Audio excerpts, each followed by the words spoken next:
Dünyada təxminən 1,65 trilyon barel təsdiqlənmiş neft ehtiyatı və gündəlik 105 milyon barel neft hasilatı mövcuddur. Yenavaz.com Beynəlxalq Enerji Agentliyinin məlumatlarına istinadən xəbər verir ki, Venezuela 303 milyard barel ehtiyatla dünyada ən çox neft ehtiyatına sahib ölkədir. Venezuelanın neft ehtiyatları dünya neft ehtiyatlarının 18%-ni təşkil edir. İranın neft ehtiyatı isə 209 milyard barel təşkil edir və dünya ehtiyatlarının 12,6%-nə bərabərdir. Rusiyanın ümumi ehtiyatları 80 milyard barel səviyyəsindədir və bu dünya neft ehtiyatlarının 5%-nə yaxındır. ABŞ-nin neft ehtiyatları isə təxminən 46 milyard barelə bərabərdir. Dünya neft ehtiyatlarının təxminən 2,8%-i ABŞ-nin payına düşür. Qeyd edək ki, dünya neft ehtiyatlarının təxminən 36%-nə sahib olan 3 ölkənin Venezuela, İran və Rusiyanın gündəlik neft hasilatı dünya neft ehtiyatlarının 2,8%-nə sahib olan ABŞ-dən aşağı səviyyədədir. ABŞ-nin gündəlik neft hasilatı təxminən 20 milyon barel təşkil edir ki, bu da qlobal neft hasilatının 19%-nə bərabərdir. ABŞ eyni zamanda dünyada ən çox neft hasil edən ölkə hesab olunur. Dünya neft ehtiyatlarının 36%-nə sahib olan Venezuela, İran və Rusiyanın gündəlik neft hasilatı isə təxminən 16 milyon barel təşkil edir. Bunun 10 milyonu Rusiyanın, 5 milyonu İranın, təxminən 1 milyon bareli isə Venezuelanın payına düşür. Göründüyü kimi 592 milyard barel nefti olan 3 ölkə Venezuela, İran və Rusiya gündəlik 16 milyon, 46 milyard barel ehtiyatı olan ABŞ isə gündəlik 20 milyon barel neft hasil edir. Açıqlanan göstəricilər adı çəkilən 4 ölkənin neft ehtiyatları və hasilatı arasında kəskin fərqin, uyğunsuzluğun olduğunu ortaya qoyur. Mövzu ilə bağlı Yenavaz.com açıqlama verən iqtisadçı ekspert Allahverdi Aydın bildirir ki, bu fərqin əsas səbəbi ABŞ və digər qərb dövlətlərinin bu ölkələrə tətbiq etdiyi sanksiyalardır. Stat: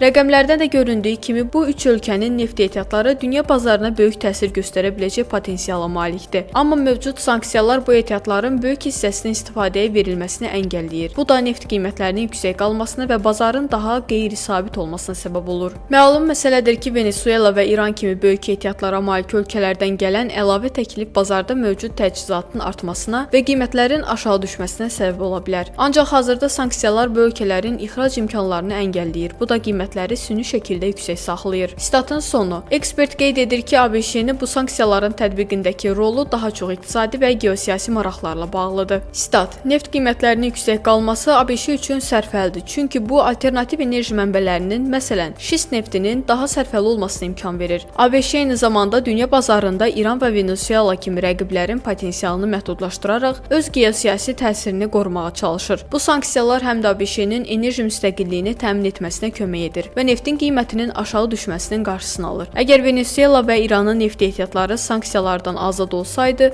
bu dünya bazarına əhəmiyyətli miqdarda əlavə təklif daxil edərdi. Bu artan təklif də bazardakı qiymətləri aşağı sala bilərdi. Statın sonu.